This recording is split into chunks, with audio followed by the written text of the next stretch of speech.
Hi, welcome, buddies. In our previous episode, we experienced the incredible wildlife of PG Palya Safari. But these forests hold stories far older than the animals themselves. Hidden beneath these hills lie forgotten traces of the mighty Chola Kingdom. And in more recent history, these same forests became the hideout of India's most wanted sandalwood smuggler, Veerappan. Join us as we uncover history, mystery, wildlife, and complete our unforgettable journey back to Coimbatore. Please watch till end of this video so that you can able to grasp a lot of information. Definitely, you will love this evening and night drive and the Coimbatore city from the sky in the night. So this one is episode 1 recap our journey from Coimbatore to Dondaling Tibetan settlement through Dimbam forest and Kollegal road and Tibetan settlement agricultural lands with beautiful landscapes.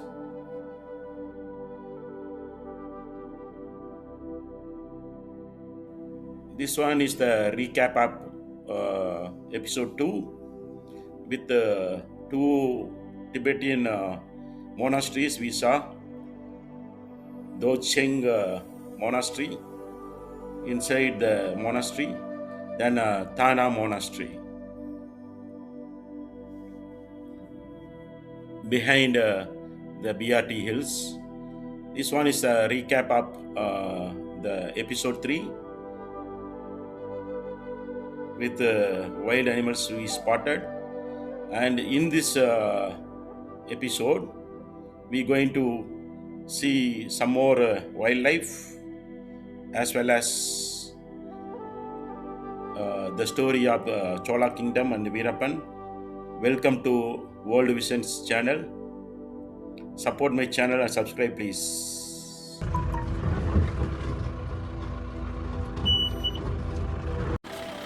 Although monsoon failure, there's no water, but forest officials construct lot of water tanks and fill the water every day for the wildlife drinking. I found one head of root turtle, but it vanished inside the water immediately. And we move. Our guide told that there is a samba deer movement, and here you go. We found a samba deer, and we moved the track and found the other samba deer, full grown. I think it's female. There is no horn. Maybe small horn is there, but I am not sure. I think it's female. So we got a chance to video it for a while.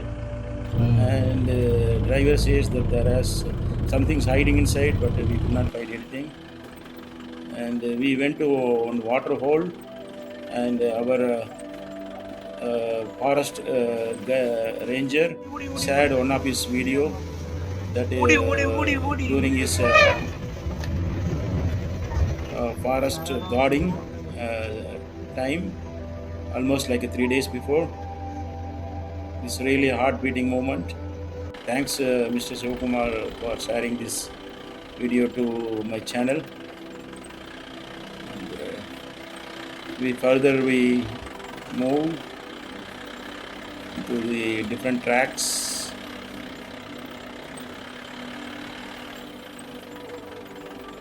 The real beautiful roads,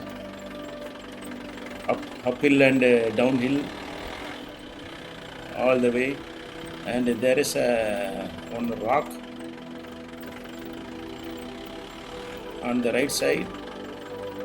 After we crossing the rock, we found there is one grey mongoose hiding on the other side. So we came back and we videoed it for a few minutes, and our safari continues into different sections, different landscapes.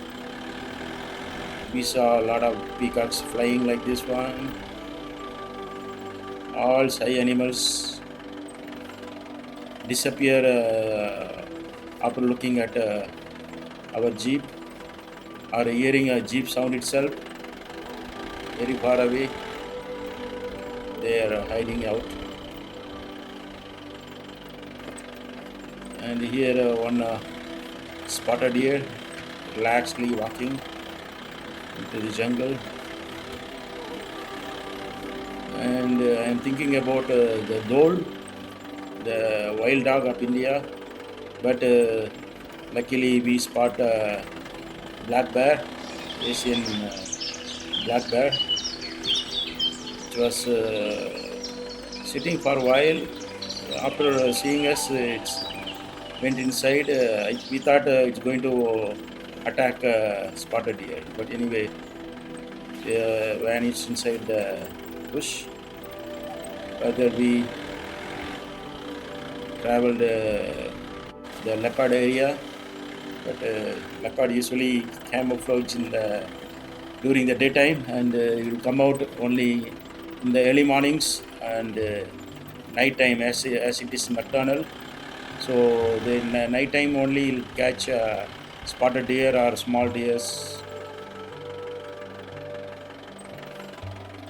And we found the gar again.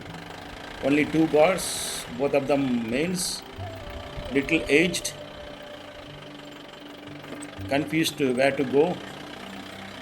We keep on going and this keep on walking on the track. Then went to the side of the track, and we slowly drove through. And we noticed one gar. His horn is like a not curvy. It's like a straight that you can able to see. The one is going in the front.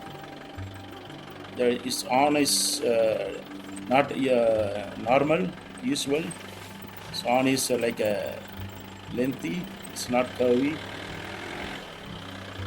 First time I am seeing this kind of horned gar.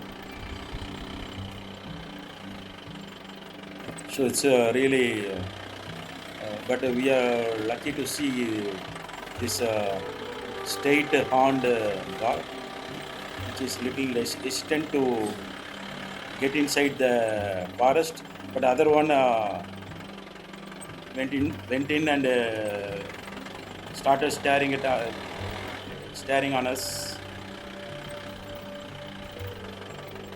Then once it cleared the way road, we moved to the further safari. Look at the horn. It's not normal.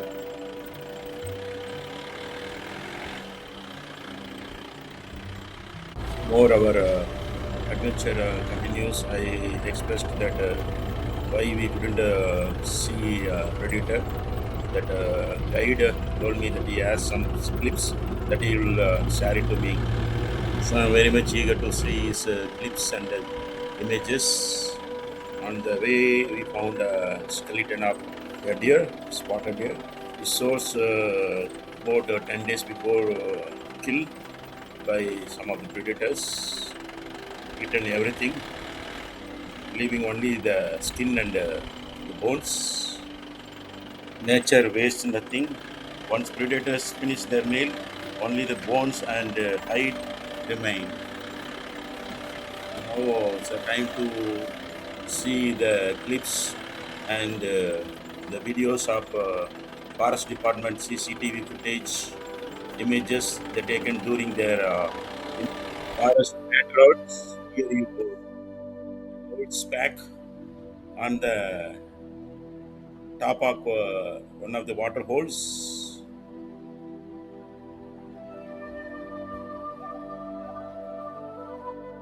and mountain lizard on the termite mound,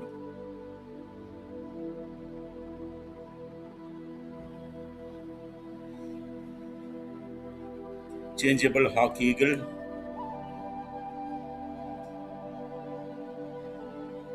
and Black Panther, the king and queen, whatever you can name it on this beautiful black cat. Look at his eyes, the tusker. We saw so many. In Samba deer we saw, and peahens, yes, and we saw tuskers, gars, but not Black Panther or tiger or even leopard. Here, see another Black Panther crossing taken by forest officials and shared this clips to channel. They want many of them should promote the PG Palya Safari. Due to important meeting, we could not go to the anti-poaching rooftop. So we came to the same elevation range in the forest. This is far more than a beautiful landscape. This forest forms a vital wildlife corridor connecting western and eastern Ghats, allowing elephants, tigers, leopards, gaur, and continues for other species to move freely across southern India. It is one of the country's most ecologically significant landscapes. Standing here is it's easy to appreciate why this remote camp is so important.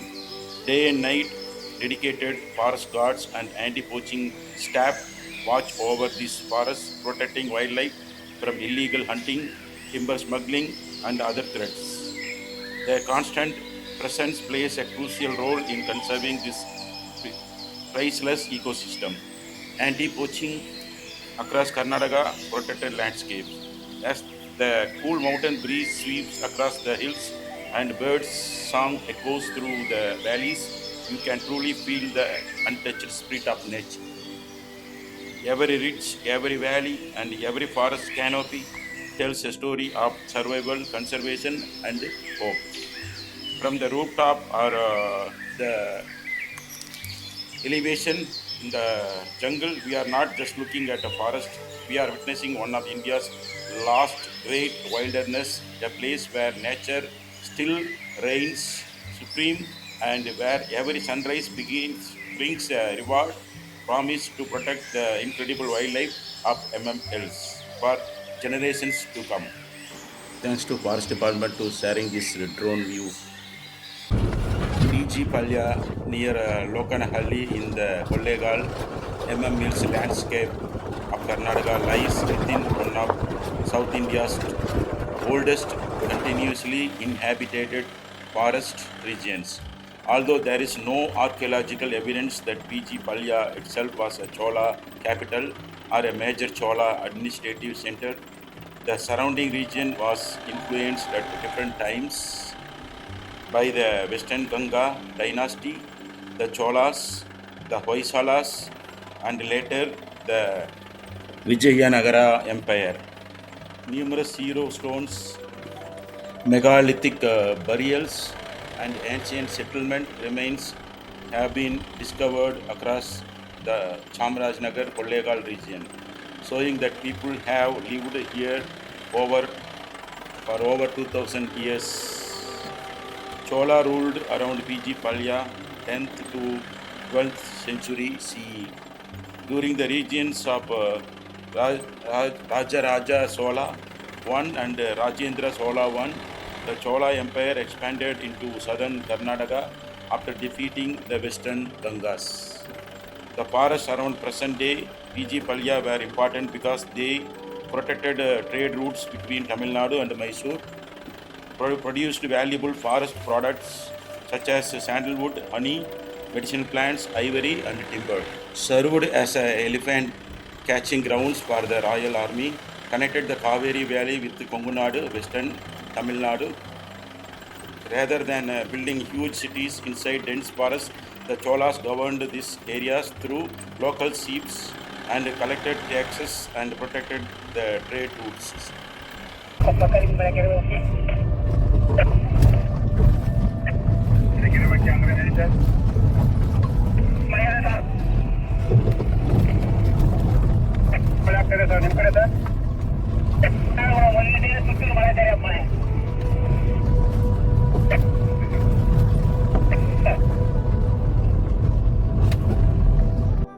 I let this wireless conversation go between the forest officers. Here you see a burial ground that I'll going to explain from now onwards. The forest around PG Palya contains several hero stones, although many remain undocumented.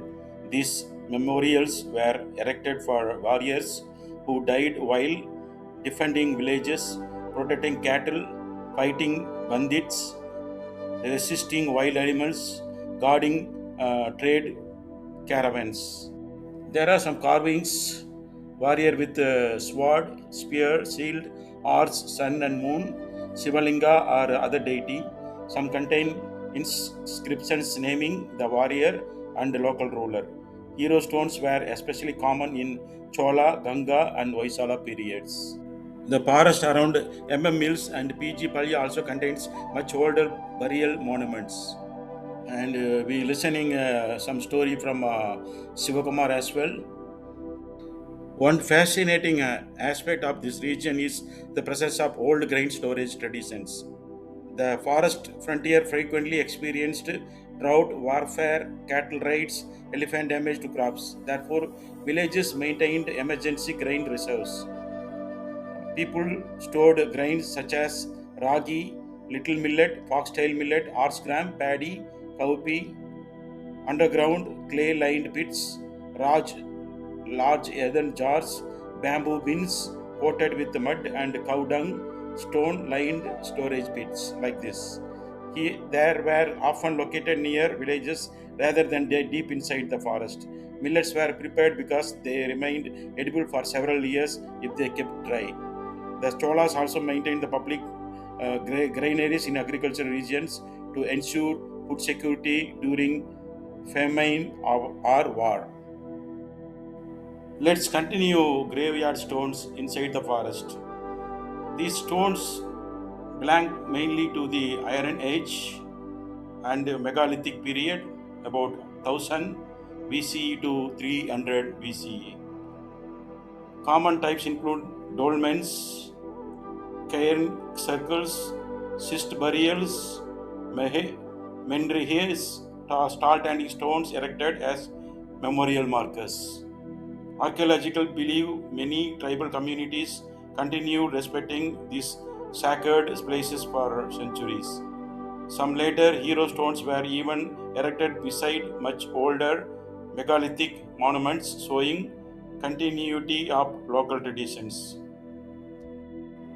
Today, these monuments appear to be inside the forest, but historically they were often near ancient villages, grazing lands, farming clearings, trade routes, water tanks, seasonal streams. Over hundreds of years, abandoned settlements were reclaimed by the forests, leaving the stones hidden beneath the vegetation. The PG Palya landscape has always supported Asian elephants, gar, deer, tigers, leopards, sloth bears. Ancient communities constantly faced conflicts with wildlife while protecting crops and livestock. Some hero stones commemorate people who died defending cattle or confronting dangerous animals, illustrating that human wildlife conflict in this landscape is centuries old.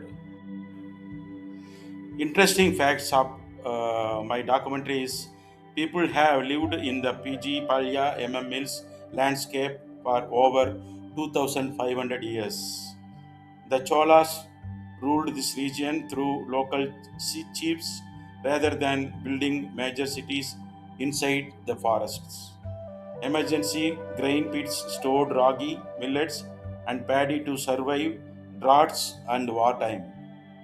Hero stones memorialized warriors who died protecting villages, cattle, and trade routes. Many stone circles and dolmens visible today are over 2000 years older than Chola Empire. Dense forests gradually covered abandoned villages, leaving these archaeological remains hidden. The megalithic period graveyard stones, uh, classified as dolmens.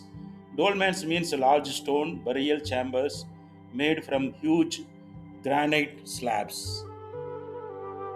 Cairn circles, circular arrangements of these stones making burial sites.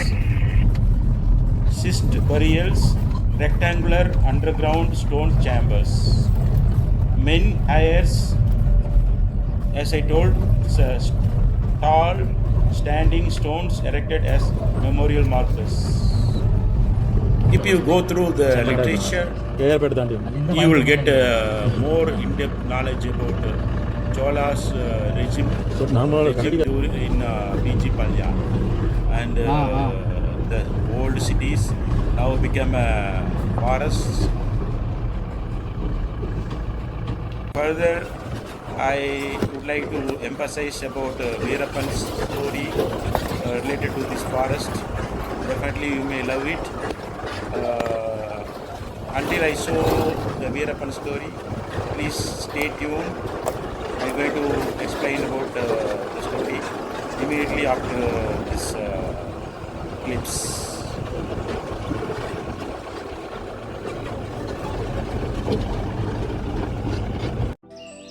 Why MMLs become Veerappan's stronghold?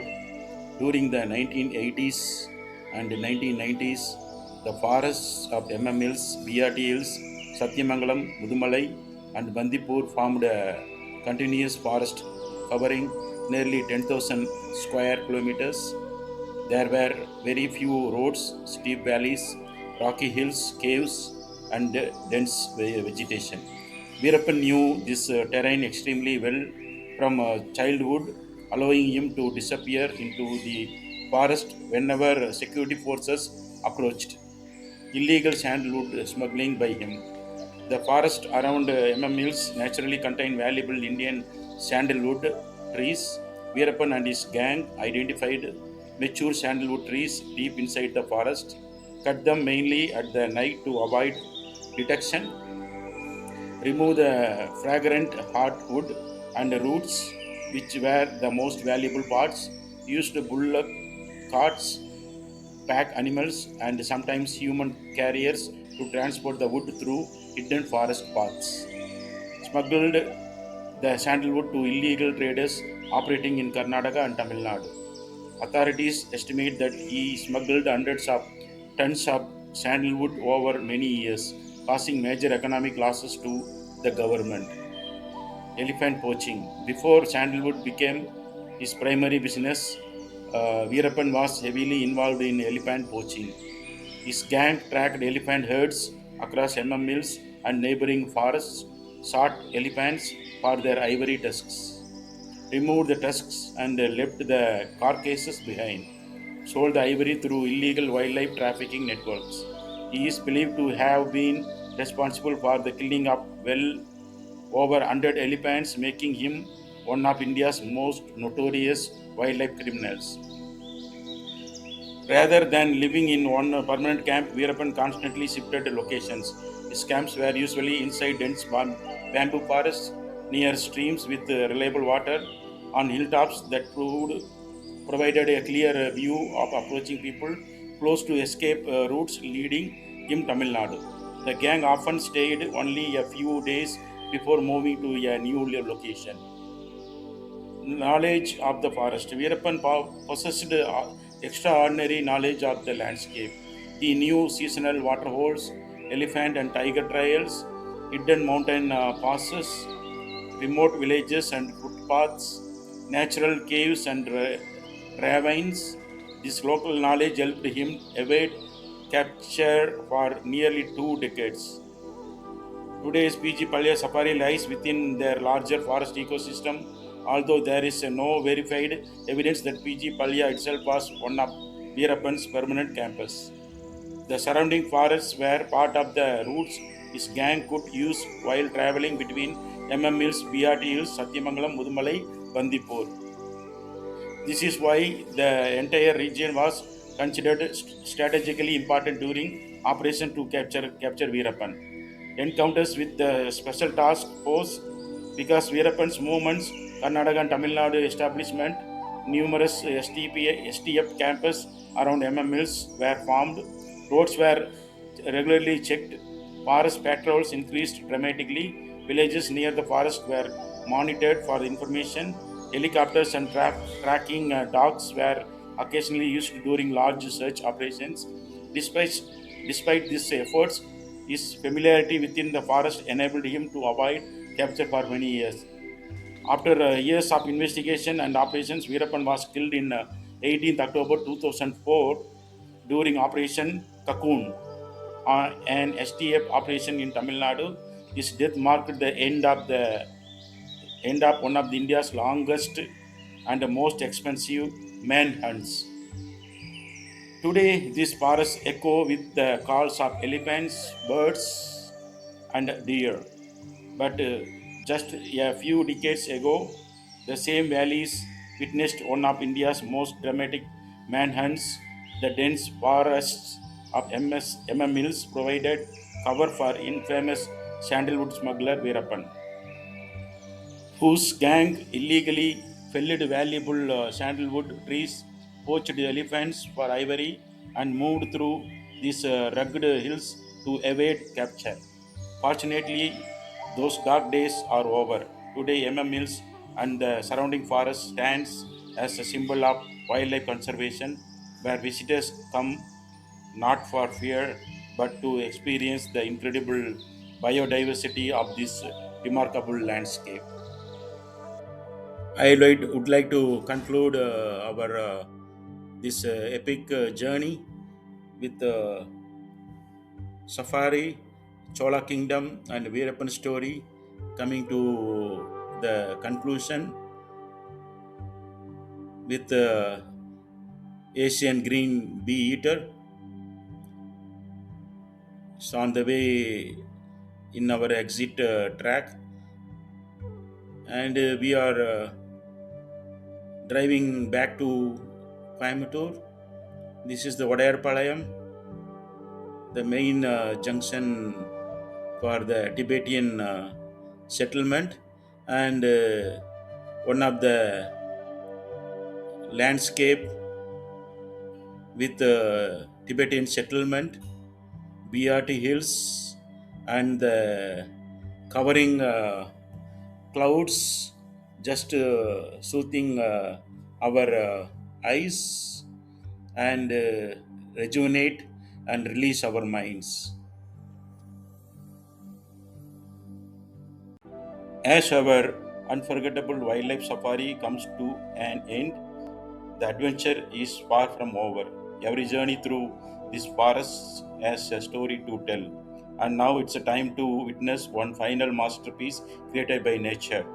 We begin our drive towards Palya, where the evening sky slowly transforms into breathtaking shades of golden yellow, fairy orange, and soft crimson.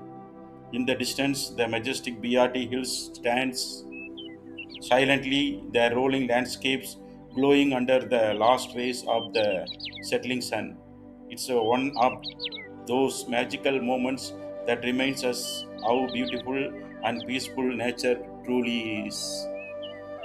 You can see one of the Tibetan settlement village and the foothills of BRT. As our journey continues, our roads were really curvy, and the rolling plains with adorable cloud and tree top over our head. The roads were so neat and clean, and here we passing through Jermalam checkpost. The forest gradually changes its mood as daylight fades away. The sounds of birds slowly disappear, and they want to chirp before the sunset, complete sunset.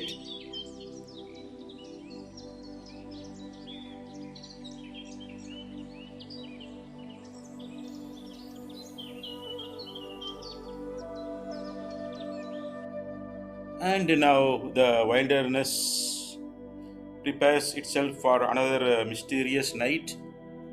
Soon the sun slips below the horizon, leaving behind a calm twilight.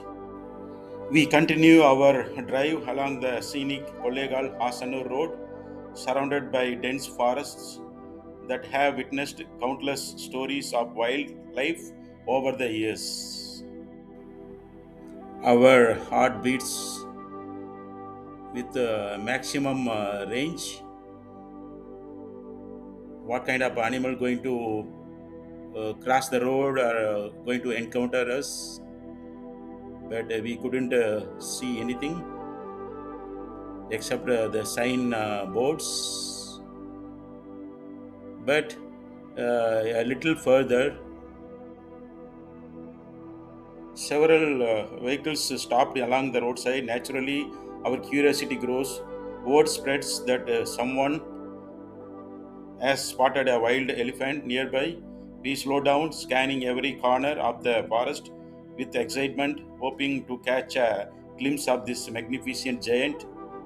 But sometimes nature keeps its secrets hidden, reminding us that wildlife sightings are always a matter of patience and luck. Our journey continues through the famous Dimbam Ghat road towards Bannari. The cool night air, winding mountain roads, and complete darkness create a thrilling atmosphere. Although we did not encounter any animals during this drive, the forest never feels empty. Every rustling leaf and every distant sound reminds us that the wild comes alive after dark. Perhaps if we have traveled a little later after 10 p.m., we might have been lucky enough to spot elephants, deer, civets, and nocturnal wildlife beginning their night activity. Thank you for joining us on this incredible journey through the breathtaking forest of Karnataka and Tamil Nadu. If you enjoyed this adventure, please support our channel by liking this video, sharing it to your family and friends, and leaving a comment below about your favorite moment of this trip. And if you haven't already subscribed to Old Visions and turn on the notification bell so you never miss our upcoming wildlife adventures, road trips, and nature documentaries. Until next time, keep exploring, keep protecting nature, and we will see you in the next adventure.